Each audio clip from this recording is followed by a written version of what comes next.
محمدی city centre فتح گڑھ agency road well پورہ سیالکوٹ۔ رابطہ محمد علی 030061337113، محمد عثمان 030061711415۔ السلام علیکم ورحمۃ اللہ وبرکاتہ۔ الحمدللہ وحدہ والصلاة والسلام علی من لا نبی بعدہ، اما بعد فاعوذ باللہ من الشیطان الرجیم، بسم اللہ الرحمن الرحیم۔ رب اشرح لی صدری ویسر لی امری واحلل عقدۃ من لسانی یفقہوا قولی، الا بذکر اللہ تطمئن القلوب۔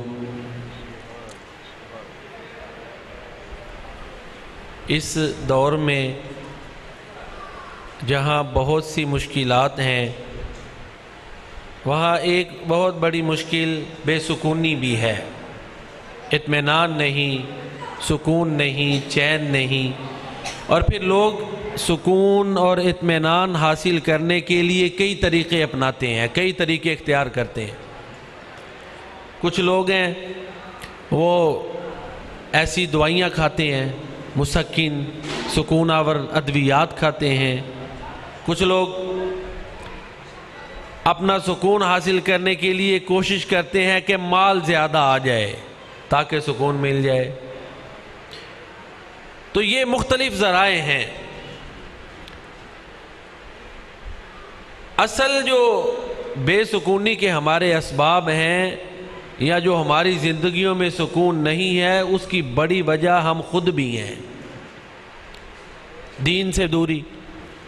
یہ چند دن پہلے مظہر صاحب وہ ادھر ایک مریضہ کو دیکھنے کا اتفاق ہوا، اس نے بڑی لمبی چوڑی بیماریوں کی لسٹ سنا دی، یہ ہے وہ ہے فلاں ہے۔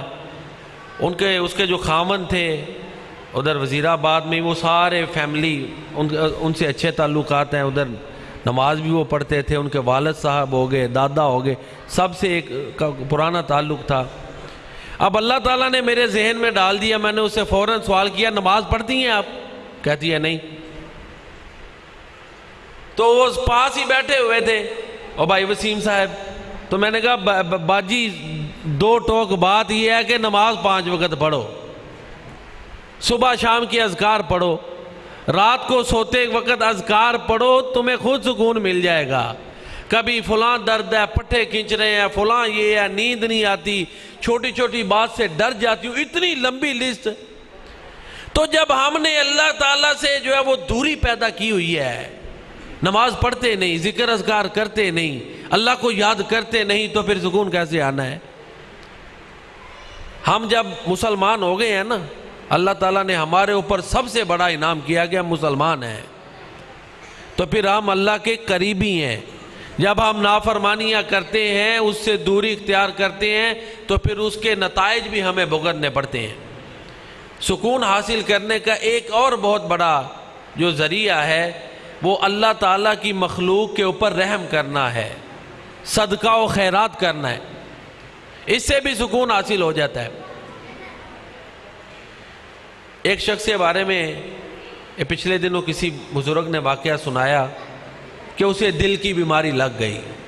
موضوع میرا یہ ہے کہ ہم بے سکونی کیسے ختم کر سکتے ہیں، اس کے بڑے اسباب ہیں۔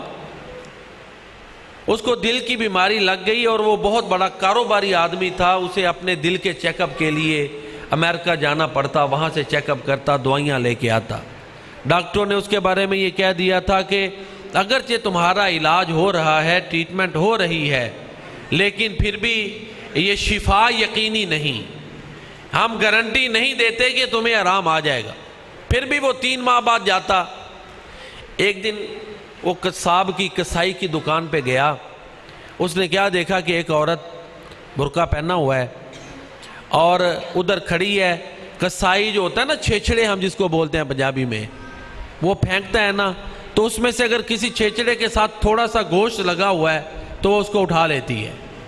اب اس نے یہ دیکھا، سارا یہ دیکھ رہا ہے کہ یہ عورت لپک کے وہ جس چھیچڑے کے ساتھ تھوڑا سا گوشت لگا ہوتا ہے اس کو اٹھا لیتی ہے۔ اس نے اسے پوچھ لیا کہ آپ مجھے اپنا بھائی سمجھو، آپ میری بہن ہیں، آپ کیا کریں گی ان کو؟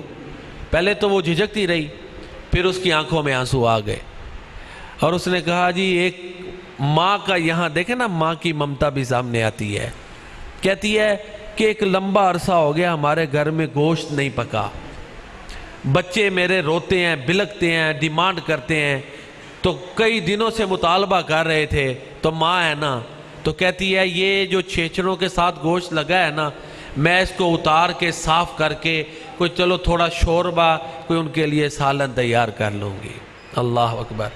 ماں، یہ جذبہ صرف ماں میں ہے جو اللہ نے اس دنیا میں رکھا ہے، اور ماں کا متبادل کوئی نہیں ہے. کوئی اتنی بڑی قربانی ماں کے علاوہ نہیں دے سکتا. اب یہ جو شخص تھا بیمار، یہ بڑا مالدار آدمی تھا.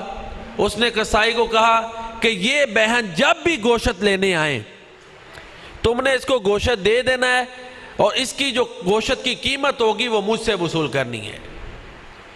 کہتا ہے جب میں نے یہ عمل کیا نا، گھر میں گیا تو میں حشاش بشاش.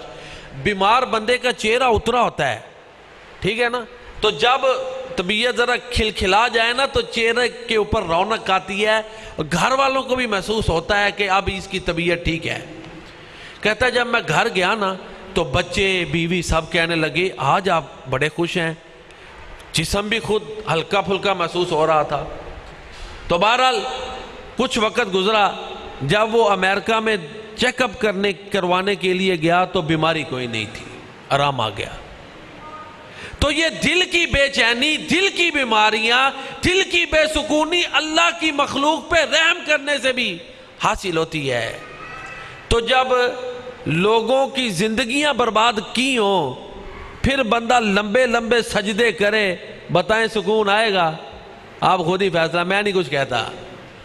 اللہ کے ذکر سے سکون ملتا ہے، قرآن ہے الا بذکر اللہ تطمئن القلوب. لیکن اگر کسی کی زندگی برباد کی ہوئی ہے، وہ آہیں دے رہا ہے، تو پھر سکون ایسے خالی سبحان اللہ پڑھنے سے تو نہیں نہ آنا، اس کے ظلم کا کچھ مداوع بھی کرنا پڑے گا. اللہ کی مخلوق کے اوپر رحم کرنا. کرو تم مہربانی اہل زمیں پر، خدا مہرباں ہوگا عرش بری پر. دین کی طرف راغب ہونا، اس سے بھی سکون ملتا ہے.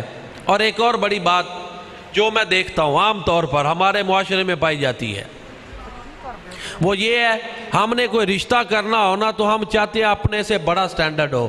چند باتیں سن لیں، پھر انشاءاللہ مولانا عبدالحفیظ مدر صاحب کا تفصیلی پنجابی خطاب ہوگا. تو عرض یہ کر رہا ہوں کہ ہم بے سکونی کے سبب ہم نے خود پیدا کیے ہیں. اگر ہم دور کریں تو سکون مل جائے گا. جب ہم نے رشتہ کرنا ہو نا، لڑکی والے کیا لڑکے والے کیا، وہ چاہتے ہیں ان سے اوپر والا سٹینڈرڈ ہی ملے. ایسے ہی ہوتا ہے نا، اپنے سے نیچے والے کے ساتھ کمپرومائز نہیں کرتے، سمجھوتا ہی نہیں کرتے، نیچے والے کی طرف دیکھتے ہی نہیں ہے. ہر کہتا ہے کہ اس سے اونچے والا اس کے لیے قربانی کرے، لیکن خود اپنے سے نیچے والے کے لیے قربانی کرنے کے لیے تیار نہیں ہے.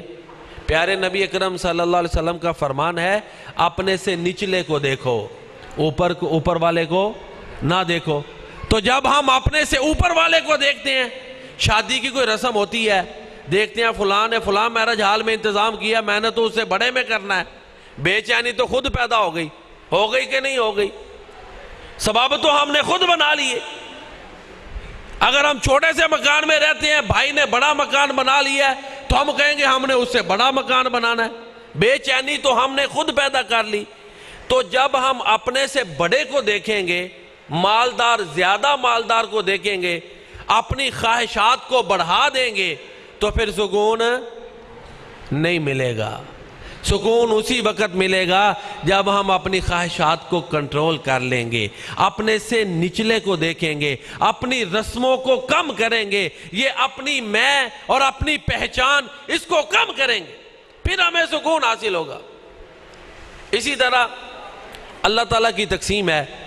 کسی کو اللہ تعالیٰ نے مال زیادہ دیا ہے، کسی کو اللہ تعالیٰ نے عقل زیادہ دی ہے، کسی کو کچھ دیا ہے، کسی کو کچھ دیا ہے. تو اللہ کی تقسیم پہ راضی رہیں تو سکون ہے، اور اگر حسد کرنا شروع کر دے تو سکون نہیں ہے. میرے فلاں کا پڑھ کا بیٹا پڑھ گیا، میرا نہیں پڑھا. اور بھائی اللہ کی تقسیم ہے، یہ اللہ کی عطا ہے، جس کے نصیبے میں جو ہے وہ اللہ نے دینا ہے. تو جب دل میں حسد ہوگا تو سکون نہیں ہے۔ تو جب اگر اس کے برعکس تمہارے دل میں یہ جذبہ ہے، یہ سوچ ہے کہ جو اللہ نے فیصلہ کیا ہے وہ ٹھیک ہے، وہ سب کا خالق ہے، تو پھر سکون مل جائے گا۔ چند میں نے اسباب بیان کیے ہیں جن سے سکون حاصل ہوتا ہے۔ ایک سبب یہ ہے کہ صدقہ و خیرات کرنا چاہیے، اس سے سکون ملتا ہے۔ دوسرا سبب اسی شکل کو سمجھیں، اللہ کی مخلوق کے اوپر رحم کرنا چاہیے، پھر سکون ملتا ہے۔ تیسرا سبب عدل کریں، کسی پہ ظلم نہ کریں، ناانصافی نہ کریں، رحم کریں، عدل کریں تو سکون مل جائے گا۔ اس کی مثال حضرت عمر فاروق رضی اللہ تعالیٰ عنہ کے بارے میں آتا ہے۔ مسجد میں سوئے ہوئے تھے، سفیر آ گیا، یہ تو بڑی نرم چٹائیاں ہیں نا، کچی زمین پہ سوئے ہوئے تھے، پسینہ آیا ہوا تھا اور بڑی گہری نیند۔ اب تو صوفوں پہ بھی نیند نہیں نہ آتی، ایئر کنڈیشنڈ کمروں میں بھی نیند نہیں آ رہی ہے۔ اللہ اکبر، اپنی مرضی کا انوائرمنٹ ہے، ماحول ہے، نیند نہیں آ رہی۔ تو عمر فاروق رضی اللہ تعالیٰ عنہ کتنی بڑی زمین کے حکمران تھے، کوئی گارڈ نہیں ہے، کوئی تالے نہیں لگائے، کوئی ایئر کنڈیشن نہیں رکھے ہوئے، کچھ بھی نہیں، سادہ زمین پہ، گرمیوں کا وقت ہے، کچی زمین پہ سوئے ہوئے ہیں، پسینہ آیا ہوا ہے اور نیند آئی ہوئی ہے۔ سفیر نے دیکھ کے کیا کہا تھا؟ اس نے بڑا پیارا جملہ کہا کہ اے عمر، تو نے عدل کیا ہے، انصاف کیا ہے، اس لیے تو سکون کی نیند سو رہا ہے۔ اللہ کی مخلوق پہ رحم کرنا چاہیے۔ باپ ہے تو اولاد میں عدل و انصاف کرے، ٹھیک ہے نا؟ طاقتور ہے تو اپنے ماتحتوں کے معاملے میں عدل و انصاف کرے، پھر خود بخود سکون مل جائے گا۔ ذکر اذکار کرے، اللہ کی طرف رجوع کرے، اپنے سے نچلے کو دیکھے، اپنی خواہشات کو کنٹرول اور قابو میں رکھے، اور حسد نہ کرے۔ جو اللہ نے تقسیم کیا اس پہ راضی رہے، کیوں کہ تقدیروں کا بنانے والا اللہ تعالیٰ ہے، تقسیم کرنے والا اللہ تعالیٰ ہے۔ ہو سکتا ہے تجھے بہت زیادہ رزق مل جائے، مجھے بہت زیادہ رزق مل جائے، فتنے کا سبب بن جائے، تین سے ہی دنیا بھی برباد ہو جائے، آخرت بھی۔ جو فیصلے اللہ میرے اور آپ کے بارے میں کرتا ہے ہم اس سے راضی رہیں، کیونکہ اللہ تعالیٰ سے بڑا کوئی ہمارا خیر خواہ نہیں ہو سکتا۔ اللہ تعالیٰ سے دعا ہے جو میں نے بیان کیا آپ نے سنا، اللہ تعالیٰ اپنی بارگاہ میں قبول فرمائے۔ وما علینا الا البلاغ المبین۔ السلام علیکم۔